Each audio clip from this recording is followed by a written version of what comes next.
علامہ صاحب آپ نے گفتگو کے دوران جیسا کہ حضرت کا شعر کا ذکر کیا آپ نے، تو زندہ ہے واللہ، تو یقیناً اہل سنت کا تو یہ عقیدہ ہے کہ نبی کریم صلی اللہ علیہ وسلم حیات ہیں، اور پھر آپ نے امام کا شعر پڑھا تو زندہ ہے واللہ، یعنی قسم کھا کر امام فرما رہے ہیں۔ تو حضرت یہ ارشاد فرمایا کہ اگر تو نبی زندہ ہیں اور یقیناً ہیں تو زندہ کو تو کوئی دفن نہیں کرتا۔ لوگ یہ کہتے ہیں کہ بھئی صحابہ نے پھر تدفین کیوں کی نبی کریم صلی اللہ علیہ وسلم کی، یہ ایسی ایسی باتیں ان کے ذہنوں میں آ رہی ہوتی ہیں حضرت۔ پہلے تو ان کے آنے پر مجھے حیرت ہو رہی ہے کہ ایسی باتیں ذہنوں میں آ رہی ہیں وہ بھی اپنے نبی کے لیے، اب آ ہی گئی ہے تو میں چاہوں گا کہ جواب بھی دے کر ان کی تسلی کر دیں۔ میں نے ماشاءاللہ اس لیے کہا کہ حافظ طاہر بھی ماشاءاللہ اتنا ذہین و فتین بندہ ہے کہ یہ بال کی کھال اتارتا ہے۔ اللہ کریم آپ کو جزائے خیر دے۔ یہ بہت اچھا سوال کیا آپ نے، اور دور حاضر کی یہ ضرورت بھی ہے۔ مطلب یہ کہ نبی پاک اگر زندہ ہیں تو پھر صحابہ نے دفن کیوں کیا؟ میں نے کہا ساری چھوڑ دیں آپ، شہید زندہ ہوتا ہے؟ کہا بالکل۔ تو میں نے کہا جتنے کائنات میں شہید ہوئے دفن کیا کہ نہیں کیا؟ اس کا جواب دو مجھے، قرآن مجید دو جواب۔ قرآن مجید ہے نا، قرآن سے جواب دے دیا میں نے قرآن سے جواب۔ اب کوئی میدان میں نکل کے بات کریں، خدا کا خوف کرو یار، کیا کر رہے ہو تم لوگ؟ یعنی اتنا بغض کہ نبی پاک کے بارے میں یہ سارے سوالات کیے جا رہے، حالانکہ شہید کا رتبہ کم ہے اور نبی کا زیادہ ہے۔ تو جب کم رتبے والا زندہ ہے تو جس کا سب نبیوں سے بھی زیادہ ہے، پھر وہ کیوں نہیں زندہ ہے؟ سمجھ آ رہی میری بات کی؟ اچھا دوسری بات، میں نے کہا یہ میں تمہارا شوق پورا کر دیتا ہوں کہ تم کہتے ہو کہ زندہ تھے تو پھر دفن کیوں کیا؟ میں نے کہا جو مردہ ہوتا ہے نا اس کو آگ لگائی جاتی، کسی بھول میں نہ رہنا۔ اس بات کو نوٹ کیا جائے، جن کے مر جاتے ہیں وہ آگ لگاتے ہیں اپنے ہاتھوں سے، ہم جو دفن کرتے ہیں نا وہ زندہ سمجھ کے کرتے ہیں۔ کہتے ہیں مولانا وہ کیسے؟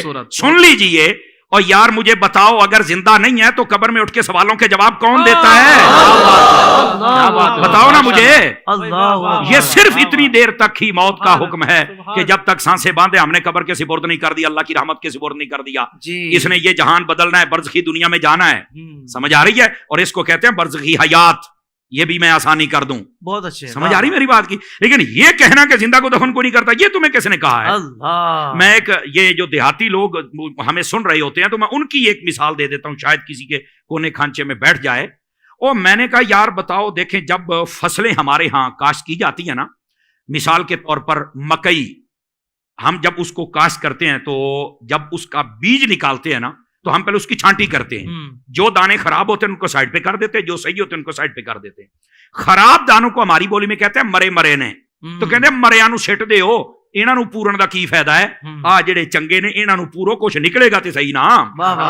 اس کا مطلب ہے اگر یہ دیہاتی لاجک سے بھی دیکھا جائے نا تو زندہ کوئی دفن کیا جاتا ہے، مردے کو کوئی نہیں دفن کرتا ہے۔ سائنس سے لے کر دیہات، اور دیہات سے سائنس نے ہر زاویے سے ہم نے سمجھا دیا۔ دیکھیں نا، ہم نے قرآن سے بات شروع کی ہے نا، ہم دائیں بائیں تو جا ہی نہیں سکتے۔ کیا کہنے۔ اور پھر یہ بھی ایک ویسے بھی بڑی عجیب و غریب، او ویس وہاں کیسے زندہ ہر طرف سے بند ہے؟ تو میں ان سے سادہ سوال کر لیتا ہوں، میں نے کہا بتاؤ یہ جو چوزا ہوتا ہے یہ انڈے سے 21 دن کے بعد نکلتا ہے؟ کہا بالکل۔ تو میں نے کہا بتاؤ یہ 21 دنوں تک کون سا سوراخ ہوتا ہے جہاں سے کوئی ہوا شوا جاتی ہے، کاربن ڈائی آکسائڈ جاتی ہے، کہاں سے آکسیجن جاتی ہے؟ تو کہتا نہیں یار، تو مردہ نکلتا ہے؟ کہا نہیں زندہ نکلتا ہے۔ کیسے زندہ رہا؟ کہتا یہ تو نہیں پتا۔ تو میں نے کہا پتا ہوتا تو سنی نہ ہوتا، پتا ہوتا تو سنی نہ ہوتا۔ بھئی جو رب ایک چوزے کے لیے سب انتظام کر سکتا ہے وہ مدینے کے تاجدار کے لیے نہیں کر سکتا۔ وہ زندہ ہیں، ان کی زندگی کی تمہیں نہیں سمجھ آئی تو ایک الگ بات ہے۔ تو زندہ ہے واللہ، تو زندہ ہے واللہ، میرے چشم عالم سے چھپ جا۔ سبحان اللہ، سبحان اللہ۔